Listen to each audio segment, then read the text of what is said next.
I've never felt burned out by what I hear on the news. I always feel myself putting energy in it that will improve someone's circumstances. How much of myself can I give? I think I can give all of myself and more that I didn't know I had when I hear those news stories. Rather than burn out on them, for me, if I am truly compassionate, I can give everything. Aloha, Colina Kiko here.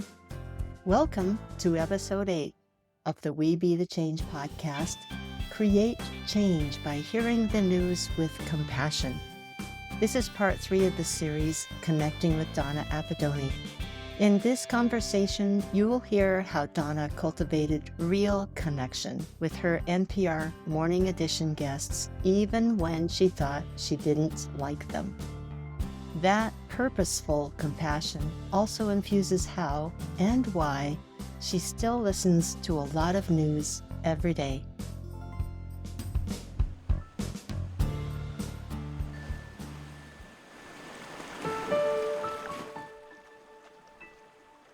Would you put some words around the connection that happens between my head, my heart, my deeper self that enables me to have that connection with one other person, which can then be multiplied exponentially? How do we self-connect in a way that enables us to show up at that level? It's bigger than what I'm going to say, of course. The two things that come to mind are, well, the biggest one is just connection. The other one is opening up, maybe. If I'm willing to be vulnerable, then you can feel comfortable with me. If I'm willing to be enthusiastic, then you might mimic that too. You know, we're always sort of mirroring each other. So I have to be open and set a tone that you would want to follow. If you want to follow it, you could disagree with it too, but something you can relate to positively or negatively. So there's that connection. I think that's the biggest part of it. I said I was going to offer two things, but I think they all rolled into connection. Yeah, that openness is directly related to connection, for sure. You know, without that openness, there is a blockage. That willingness, I think, more than anything else. For me, it had to be intentional. There are other people, you know them, I know them, you're actually one of them, Colleen. There are some people who don't have to be intentional about it. It's just so naturally a part of you to connect with other people and to relate to them. And so they warm up to you immediately. I had to learn it. It was a process for me to learn it. Now it feels very comfortable, but it didn't always. Yeah, I guess. Well, it is just a constant fascination, isn't it? All the different ways that each person is designed.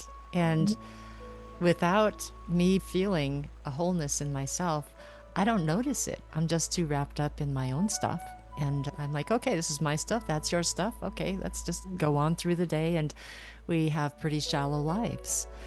But that's not what the times are calling for now. And that's not why we're here. Exactly.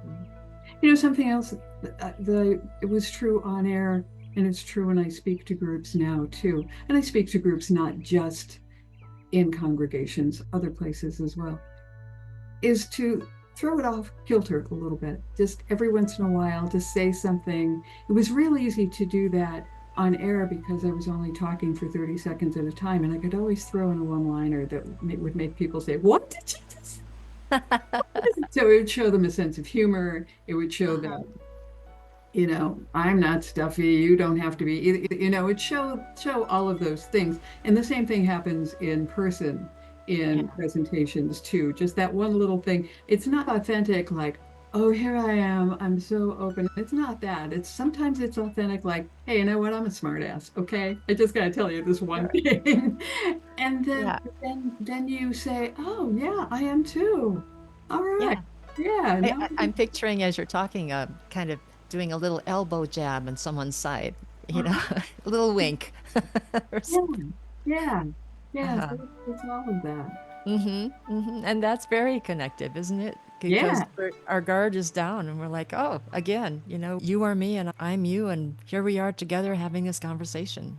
It's also compassion. Mm-hmm. And that was part of the intentional change in my profession that I had to make. And it's extending to all other areas of my life too. It's so easy.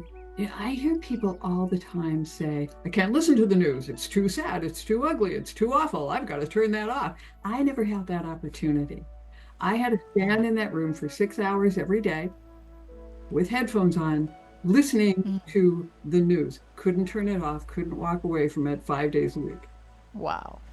Yeah, but and I didn't want to become numbed by it. I didn't want to mentally tune it out if it was too hard to listen to.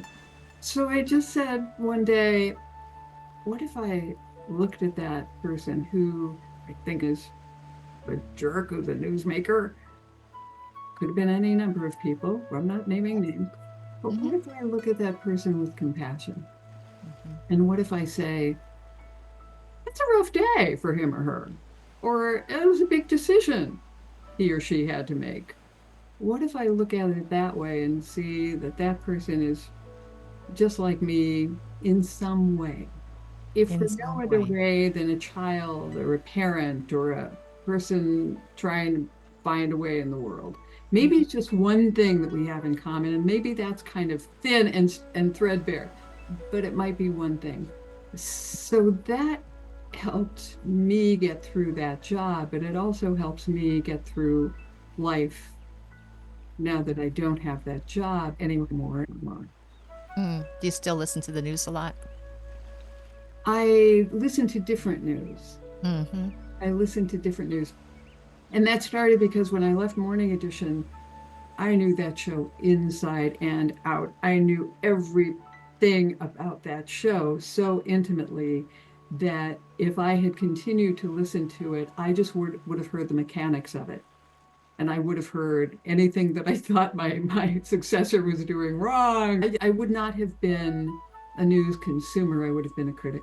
So I stopped listening to that. My news consumption now is more national and international than it is local, but I do consume a fair amount of regional news too.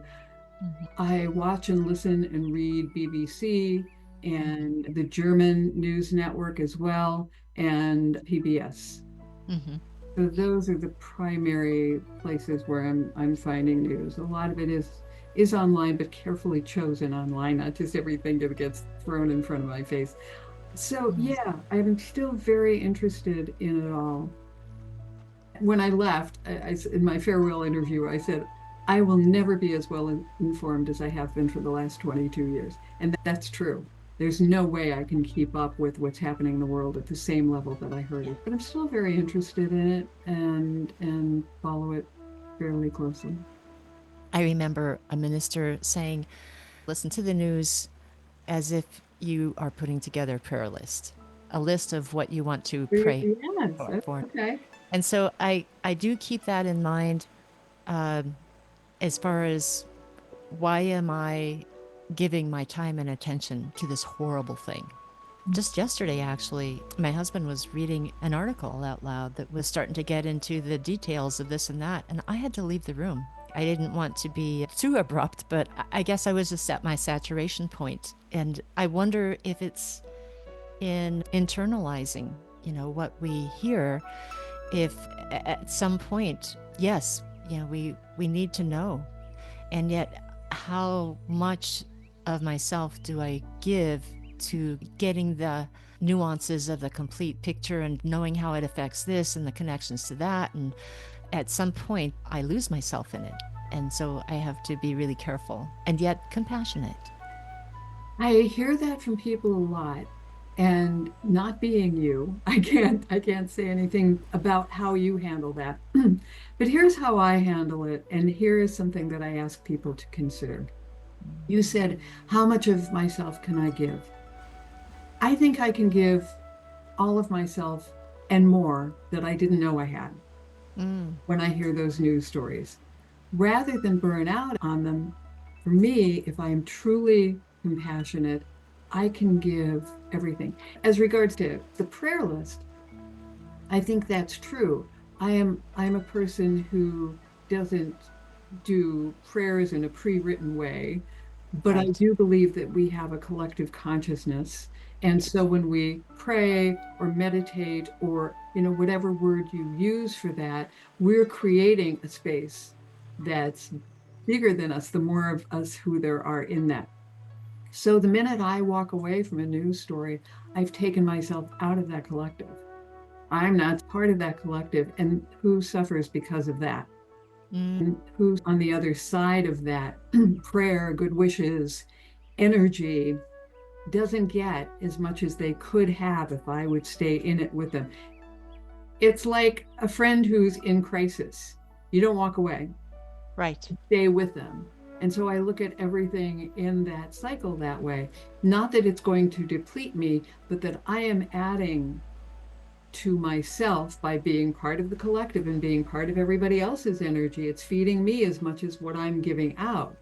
And I Yes. also think if I were that person in that war zone whose Mm-hmm. family just died, Yeah. and I knew that you turned me off because Mm-hmm. it's too much for you, that would be a very bad thing. So I never want Yes. to disconnect. I never want to let that person down by saying it's too Yes. much for me. Oh, yeah, well, that's a first world problem. I will never let it be too much for me. But I Yeah. think if I don't hear or don't listen to because I don't quite understand them, or I went shopping that day and missed the news, or for some other reason I don't connect with it or don't have access to it, and those things happen. But for me, I don't turn it off, not because I want to be inundated. I've never felt burned out by what I hear on the news. I always feel myself putting energy in it that will improve someone's circumstances. Yes. Yeah, I totally agree with that. And I don't mean to be walking away as if I'm not responsible.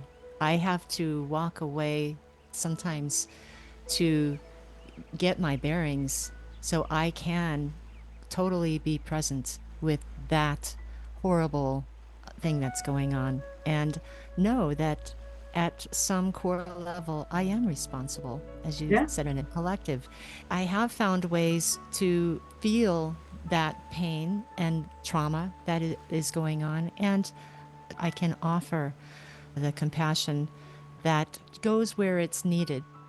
I feel and I love, and yet it just floors me sometimes. Honestly, I have to go pick myself up off the floor and say, whoa, what happened here? What have I experienced on a minuscule level that I resonated with that just kind of hit me out of nowhere? I need to address that, and we're all together in it. Somehow we all help each other out, you even know, though, it may not be that it's too much for you. It may be that it hit you in a way that you can appreciate them a little bit more and be present with them. Maybe they're being present with you in some energetic way.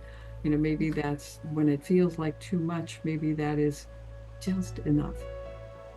I feel like if I listen to the news with just my head, it's almost degrading to the people that are in harm's way. I Exactly. can't show up that way. And so if I can't show up in a deeper way, then I need to go do what I need to do inside myself so I can. Exactly. And you used the term earlier, being present with With that person, that situation, and that's really what it is. there's a lot to be present with these days. Are you finding it more intense these days than when you started in this realm, or is it just more exposed? Having been with NPR stations for so long, like since early 80s in one capacity or another, there was always in-depth news there, so it's coming at us from a lot of different sources now than all those years ago. But you can go back to Adam and Eve, you can go back to dinosaurs, you can go through history through Attila the Hun and Genghis Khan, and there have always been people in the world who are nasty, who are doing stuff that we consider wrong. Hmm. It's just that we didn't know about them. Exactly. We didn't hear it. It wasn't coming at us from all angles. So yeah, some of the things that are happening in the world now seem like, well, that's never happened before, but maybe it has, and it just wasn't public. Exactly. Maybe these things have always been going on, and we or the people before us just weren't aware of them. That's part of it too, finding a quality news source. And there are Hmm. ways to find quality news sources. Um, just finding what you agree with, but finding sources that are considered credible by Yeah. scientific standards. Yeah, I like that. Hmm? The media bias chart is what it's Exactly. called. Yeah, the media bias chart is Yeah, great. that has helped me a lot.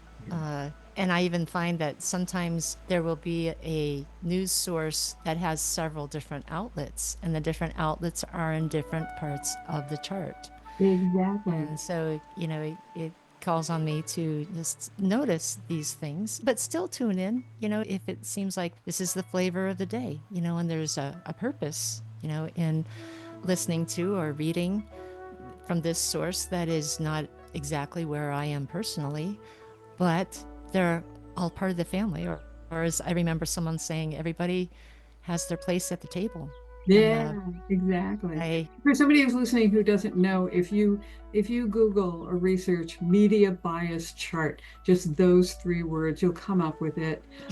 And it's interesting. It is literally a big chart with all the little names and logos of all the pretty much all the news organizations.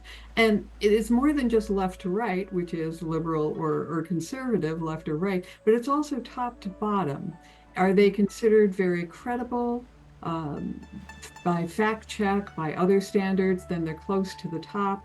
And if they're way, way down on the list, then it's probably more of a gossip column than it is a news source. It's invaluable. And there are always surprises there. I've never shown that chart to anyone that they haven't said, oh, wow, that's who's front and center. Never would have Mhm. guessed that. There are Mm, lots of surprises in there, but surprises that benefit our knowledge. mm. Yeah, I'm grateful that we have tools like that because there is so much to filter through Yeah. and only so many minutes and hours in a day.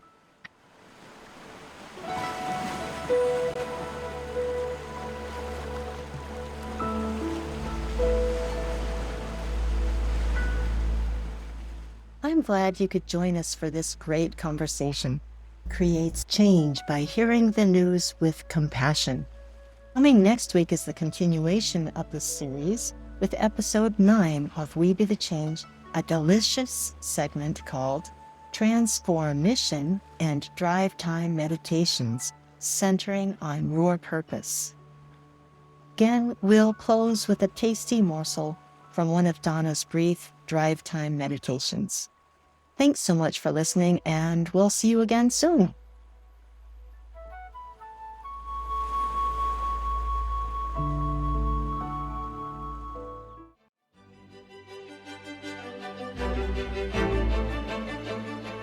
Our eyes adjust to the darkness. Even there, we find a glimmer, a tiny light.